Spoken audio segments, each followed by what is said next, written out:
একটি জঙ্গলে এক বাঘের স্ত্রী অসুস্থ অবস্থায় মারা গেল।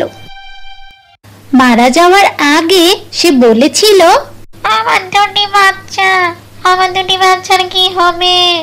আর এই দুটো বাচ্চাকে একটা দেখে রেখো, পারলে একটা ভালো দেখে বিয়ে করো। যদি বিয়ে না করো, এই বাচ্চা দুটোকে কে দেখবে বলো? তুমি তো রান্না বান্না কিছুই করতে পারো না। আমার বাচ্চাগুলো না খেতে পড়ে মরেই যাবে, ঠিক আছে? রাত গড়িয়ে সকাল হলো। তখন বাঘ বলল, বিয়ে তো একটা করতেই হবে, তবে কোনো বাঘিনীকে না, মানুষকে করব। শুনেছি মানুষের রান্না অনেক মজা হয়। এরপর বাঘ মেয়ে খুঁজতে গ্রামের দিকে গেল।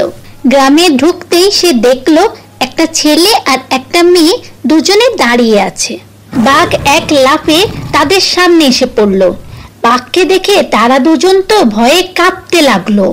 এই যে ছেলে, তুই বাড়ি যা, আর এই যে মেয়ে, কোনো কথা না বলে তুই আমার পিঠের উপরে চেপে বস। বাঘের কথা শুনে ছেলেটি দৌড়ে বাড়ির দিকে রওনা দিল, আর মেয়েটি বাঘের পিঠে চেপে জঙ্গলের দিকে চলে গেল।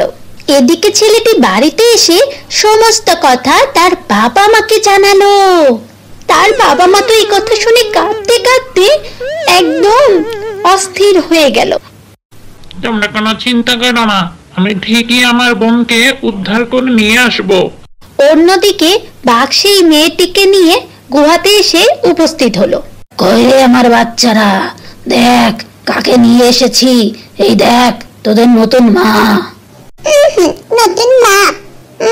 লেজ নেই, দাঁত নেই, ডোরা নেই, ও কেন আমাদের নতুন মা হবে? ওটাকে মেরে দাও, আমরা খাবো। খবরদার, অমন কথা বলবি তো তোদের দুটোকে ছিঁড়ে একদম টুকরো টুকরো করে ফেলে দেব। এরপর থেকে মেয়েটি রান্না করে, আর বাঘ আর বাঘের বাচ্চারা মহা আনন্দে খাবার ভোজন করে। এইভাবে বাঘের দিন বেশ ভালোই সুখে শান্তিতে কেটে যাচ্ছিল। কয়েকদিন পর সকাল হতেই বাঘ জঙ্গলে বেরিয়ে পড়ল। ঠিক সেই সময় মেয়েটির ভাই এসে উপস্থিত হলো। ভাই, তুই এখানে? বাঘ তোকে মেরে ফেলবে, তুই এখান থেকে চলে যা ভাই, চলে যা। তোকে এখান থেকে না নিয়ে আমি কোথাও যাব না, বুঝেছিস? তুই এক্ষুনি পাথরের নিচে লুকিয়ে পড়, বাঘ আসার সময় হয়ে গিয়েছে। লক্ষ্মী ভাইটি আমার কথাটি শোন। ঠিক আছে, আমি লুকিয়ে পড়ছি। পরবর্তী পর্ব দেখার জন্য তোমরা কিন্তু অপেক্ষা করবে। আর আজকের গল্পটি তোমাদের কাছে কেমন লেগেছে অবশ্যই একটি কমেন্টস করে জানাবে। আর এই রকম আরো মজার মজার গল্প পেতে অবশ্যই চ্যানেলটি সাবস্ক্রাইব করে বেল আইকনটি বাজিয়ে দাও। আল্লাহ হাফেজ।